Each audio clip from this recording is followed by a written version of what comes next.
This is just a in-depth look and analysis of the first round of Usyk versus Joshua, because Usyk got a fight coming up this Saturday. I call this a heavyweight chess match because there's so much going on, so many feints, so many mind games, so many subtle details, and we're gonna look at that. And a part of the mental game is like looking at your opponent, and then like you see how he comes out. One of the things I like about Usyk is that he's kind of a maniac. Like he comes out like his head, he looks like he's a half asleep lunatic that escaped from a insane asylum. And sometimes he fights like one. Like you see how he just instantly switches on and he starts feinting, and we're gonna talk about the feints. He comes out heavy with the feints, but what's important is that he forces Joshua to match his energy. So watch how many times Joshua mimics Usyk. So and by the way, and notice how Usyk is invading his space. He's pushing him back. He's causing Joshua to react.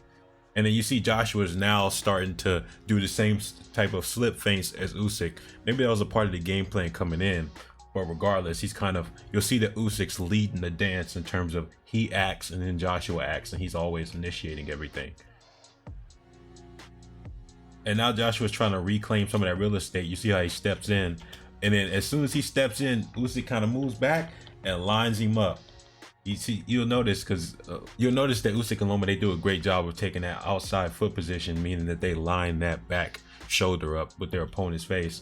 And so he lined him up right there. And then this is what I meant. Joshua tries to respond. So one of the problems with Joshua in this fight is that Usyk was always first and Joshua would have to catch up. And right there he gets caught, and then he answers back with a right hand of his own. And another thing is that Usyk is so hard to pin down. Joshua's gonna try and probe and measure, find him. Usyk just steps around. It's small moments like that that's taxing Joshua. Joshua's he's forced to work at a higher rate with somebody that I said is kind of a maniac. I mean, Usyk has a really entertaining personality, but it kind of carries into his fighting style. And then here Joshua does a good job. He taps that lead hand, and then look, he's gonna tap it again. Boom, but this time he steps in. So the lead hand, the tap disguises what he's really doing, which is stepping in, level change, cross to the body, and it lands. And once Usyk gets hit with that punch, he's resetting, and he does a fake step in like he's gonna step in the range. Joshua responds by putting that lead hand out. When he puts that lead hand out, Usyk does it again. This time he commits to it, and he gets underneath and inside of that probe and lands his jab on Joshua's chin. You have some more hand fighting, and Usyk tries to enter in the range, but he doesn't really disguise it. Joshua reads it immediately, tags him with a right hand, backs him up. And so a lot of this is like you have to use subterfuge. You have to disguise your stuff. You can't just trying to brazenly walk into range or brazenly throw big shots. You got to set your stuff up, or else these two is going to catch each other with some good shots. Both of them are capable of hurting each other, which makes it such a good fight, and which also makes it more heavyweight chess. Now notice hand fight, tap, hand fight, tap, hand fight, tap. Now watch the feint. He feints, boom. Joshua bites the feint. He's like, okay, let me pull back. And so now Usyk is like, oh, let me invade that real estate. Look how he starts stepping in. He start coming through, and he trying to close the distance. So biting on those feints means that Usyk knows what he can do to get a reaction out of you. When he gets that reaction, the expected reaction, he can do something about it. In my opinion, Joshua made the mistake of hand fighting too often with Usyk, because Usyk is more experienced in this department. You see how he tapped him earlier, he taps him now, and now watch this next tap. Tap, distraction for the two to the body.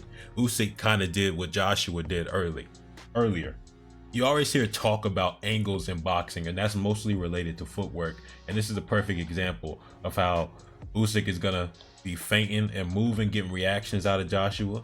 There, Joshua doesn't react too much, but Joshua sees that Usyk is committing to something. So see how he steps back. He takes that step back, and he tries to land a check left hook.